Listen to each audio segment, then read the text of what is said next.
Foot, dans un instant, nous irons sur le terrain, mais ce sont les coulisses qui nous intéressent plus précisément aujourd'hui. Et dans les coulisses, on fait le ménage à l'Olympique lyonnais. Le club reste sans victoire depuis 5 week-ends consécutifs en Ligue 1. Peter Bosz aurait été donc limogé. C'est un grand nom du foot français qui est annoncé pour le remplacer. Bonsoir Jacques Vendroux. Bonsoir à tous. C'est Laurent Blanc qui donc aurait été choisi. Comment ça s'est fait? Écoutez, c'est très simple. Réunion d'abord vendredi, après le match nul contre Toulouse, un partout à Lyon, entre Jean-Michel Aulas, Vincent Poisseau, qui est le directeur du football, et surtout le directeur sportif, Bruno Chéroux. Alors, hier, Peter Bosz a été convoqué pour acter son départ à cause de ses mauvais résultats. Vous venez d'en parler.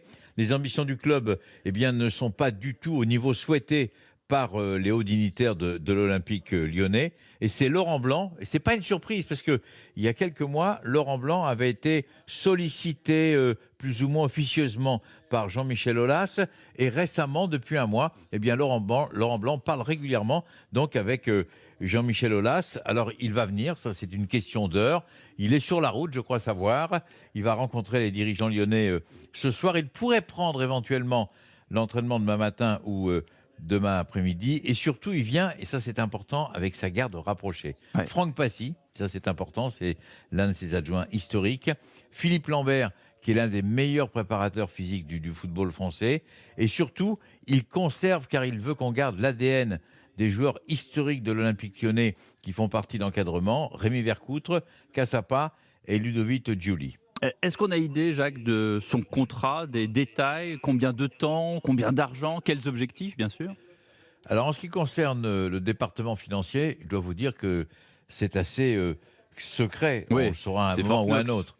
Voilà, exactement. Mais les ambitions, c'est d'avoir une Coupe d'Europe la saison prochaine, essayer de rattraper, je veux dire, le temps perdu cette saison. Vous savez, Laurent Blanc, quand on regarde son CV, on s'aperçoit dans des clubs extrêmement compliqués, il a réussi des résultats remarquables. C'est lui qui a obtenu les résultats les meilleurs du Paris Saint-Germain quand il était entraîneur du Paris Saint-Germain. Il a permis aux Girondins de Bordeaux d'être champion de France de football pour la première fois depuis 30 ans. Et en plus, il a redonné un petit peu de goût à cette équipe de France de football. Et après, il a été remplacé par Didier Deschamps. Donc, c'est quelqu'un de positif, c'est quelqu'un qui aime le football. Il va rester longtemps à l'OL? Il peut rester à minima 3 ou 4 ans. Hein. Ouais. Parce que Laurent Blanc, ça fait malheureusement un moment qu'il n'a pas de club. Alors peut-être que Laurent Blanc n'a pas... Il a reçu des propositions, mais peut-être que ces propositions lui convenaient pas. Là, c'est l'un des plus grands clubs français. Bien sûr. C'est un club, l'Olympique lyonnais, c'est aussi fort que le Paris Saint-Germain sur leur passé, que les Girondins de Bordeaux, que l'Olympique de Marseille. C'est un challenge incroyable. Et franchement, très honnêtement, c'est très bien pour lui parce que c'est quelqu'un de qualité. Il va y Et c'est arriver, donc. quelqu'un... Il va arriver Moi, à sauver l'OL. alors je vais vous dire, je suis sûr qu'il va sauver l'OL. Voilà. Eh ben, comme